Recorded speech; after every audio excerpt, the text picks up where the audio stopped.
உயர்கல்வி பயிலும் மாணவிகளுக்கு மாதந்தோறும் 1000 ரூபாய் உதவித்தொகை வழங்கி உயர்கல்வியில் மாணவியர்களின் எண்ணிக்கையை முதலமைச்சர் உயர்த்தியுள்ளதாக அமைச்சர் சிவசங்கர் பெருமிதம் தெரிவித்துள்ளார். பெரம்பலூர் மாவட்டம் ஆலத்தூர் ஒன்றியத்திற்குட்பட்ட ஆதனூர் ஊராட்சி ஒன்றிய தொடக்கப்பள்ளியின் 100ஆண்டு விழா நேற்று மாலை நடைபெற்றது.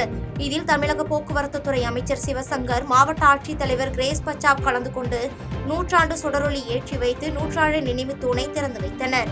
பின்னர் நிகழ்ச்சியில் பேசிய போக்குவரத்து துறை அமைச்சர், தமிழ்நாடு முதலமைச்சர் தந்த மாதந்தோறும் 1000 ரூபாய் வழங்கும் புதுமை பெண் மற்றும் தமிழ் புதல்வன் திட்டங்களால் அரசு பள்ளிகளில் மாணவ மாணவிகளின் சேர்க்கையும் உயர்கல்வி பெறும் மாணவ மாணவிகளின் சதவீதமும் அதிகரித்துள்ளதாக பெருமிதம் தெரிவித்தார்.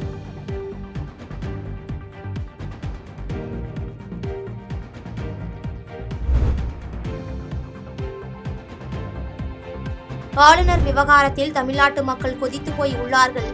அந்த கொதிப்பை அடக்க ஆளுநரை மாற்றுவது தவிர வேறு வழி இல்லை என முஸ்லிம் லீக் கட்சியின் மாநில காதர் மொய்தீன் பேட்டியளித்துள்ளார். இந்திய யூனியன் முஸ்லிம் லீக் கட்சியின் மாநில செயற்குழு கூட்டம் திருச்சியில் நேற்று நடைபெற்றது.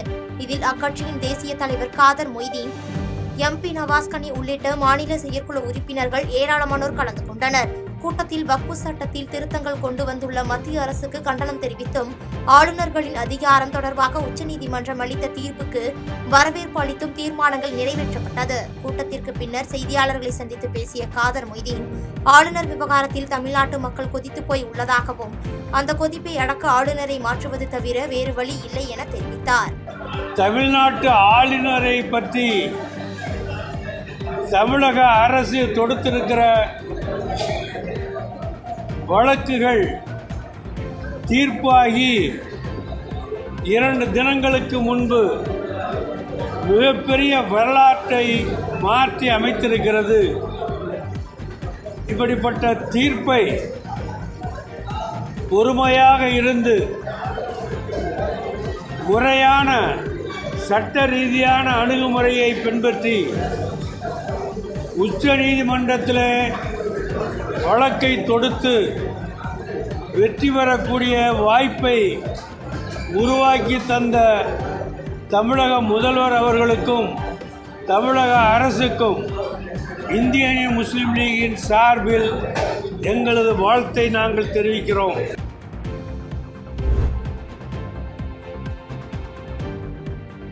2640 செவிலியர்கள் நியமிப்பது தொடர்பாக உச்சநீதிமன்றம் வழக்கு நிலுவையில் உள்ள நிலையில் அது முடிவுக்கு வரும் பட்சத்தில் காலி பணியிடங்கள் நிரப்பப்படும் என அமைச்சர் மா. சுப்பிரமணியன் தெரிவித்துள்ளார்.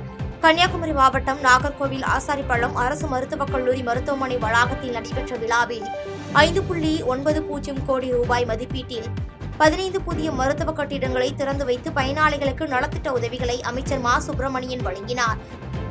அதன் பின்னர் செய்தியாளர்களை சந்தித்து பேட்டியளித்த அவர், சட்டமன்ற கூட்டத்தொடர் முடிந்ததும் 18 வயதிற்கு மேற்பட்ட பெண்களுக்கு கர்ப்பப்பை புற்றுநோயை தடுப்பதற்கு தடுப்பூசி போடுவதற்கான பணிகள் நடைபெற்று வருகிறது என்றும், விரைவில் அரசாணை பிறப்பிக்கப்பட்டு முதலமைச்சரால் விரைவில் இந்த திட்டம் தொடங்கப்படும் என்றும் தெரிவித்தார். இப்போ அதுக்கான பணிகள் நடைபெற்றுக் கொண்டிருக்கிறது. சட்டமன்ற கூட்டத்தொடர் முடிந்தவுடனே அரசாணைகள் பெறப்பட்டு அந்த திட்டம் ஏதாவது ஒரு இடத்தில் மாண்புமிகு முதல்வர் அவர்களை கொண்டு தொடங்கி வைக்கப்படும். இல்லை, இதுதான் முதல் முறை. இந்தியாவிலேயே முதல் முறையாக அந்த HPV என்று சொல்லப்படுகிற அந்த தடுப்பூசி 14 வயதுக்கு மேற்பட்ட இளம் பெண்களுக்கு வழங்கப்படுகிற கருப்பை வாய் புற்றுநோயை தடுப்பதற்குரிய அந்த தடுப்பூசி. இது வெளியில் ஒரு தடுப்பூசி போட்டுக்கொள்வதற்கு சற்றேறக்குறைய 10,000 வரை செலவாகிறது. தமிழக அரசின் சார்பில் இலவசமாக வழங்கப்படவிருக்கிறது. தமிழக அரசின் சொந்த நிதி ஆதாரத்தில் ரூபாய் 37 கோடி அதற்காக ஒதுக்கீடு செய்யப்பட்டு மாண்புமிகு முதல்வர் அவர்களால் அறிவிக்கப்பட்டிருக்கிறது. இந்த சட்டமன்ற கூட்டத்தொடர் முடிந்தவுடனே அரசாணைகள் முழுமையாக பெறப்பட்டு மாண்புமிகு முதல்வர் அவர்களின் வாயிலாக இளம்பெண்களின் வாழ்வில் ஒரு மிகப்பெரிய வரப்பிரசாதமான இந்த திட்டம் என்பது முறையாக தொடங்கி வைக்கப்படும்.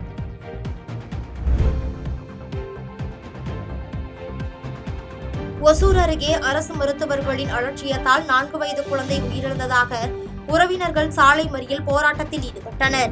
கிருஷ்ணகிரி மாவட்டம் ஒசூர் அடுத்த கடுகுநத்தம் கிராமத்தைச் சேர்ந்த சின்னதுரை பிரீதா தம்பதியினரின் 4 வயதான குழந்தை வீட்டின் படியில் இருந்து தவறி கீழே விழுந்ததாக அஞ்சட்டி அரசு மருத்துவமனைக்கு சிகிச்சைக்காக அழைத்துச் சென்றனர்.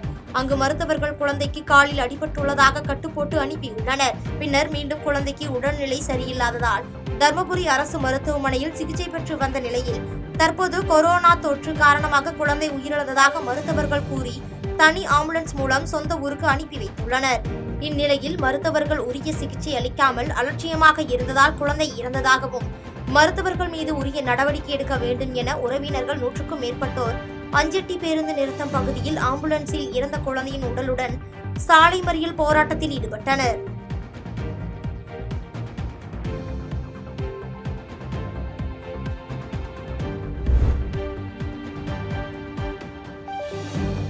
தூத்துக்குடியில் மாற்றுத்திறனாளிகளுக்கு இணைப்பு சக்கரம் பொருத்திய இருசக்கர வாகனம் மற்றும் இலவச வீட்டுமனை பட்டாவை கனிமொழி கருணாநிதி MP மற்றும் அமைச்சர் கீதா ஜீவன் ஆகியோர் வழங்கினர்.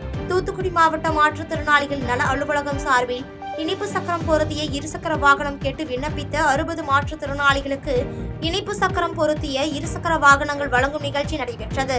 இந்த நிகழ்ச்சியில் நாடாளுமன்ற உறுப்பினர் கனிமொழி மற்றும் அமைச்சர் கீதா ஜீவன் ஆகியோர் கலந்து கொண்டு மாற்றுத்திறனாளிகளுக்கு இனிப்பு சக்கரம் பொருத்திய இருசக்கர வாகனங்களை வழங்கினர்.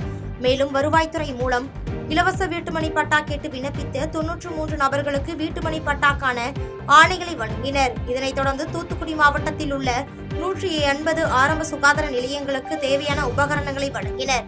இதைத் தொடர்ந்து பேசிய கனிமொழி MP 400 இணைப்பு சக்கரம் பொருத்தப்பட்ட இருசக்கர வாகனம் மாற்றுத்திறனாளிகளுக்கு தூத்துக்குடி மாவட்டத்தில் வழங்கப்பட உள்ளது என தெரிவித்தார். பாதகம் செய்பவரை கண்டால் நாம் பயம் கொள்ளலாகாது பாப்பா. மோதி மிதித்து விடு பாப்பா, அவர் முகத்தில் உமிழ்ந்து விடு பாப்பா. அண்மை செய்திகளை உடனுக்குடன் தெரிந்து கொள்ள இணைந்திருங்கள் எம் நாடு தொலைக்காட்சியுடன்.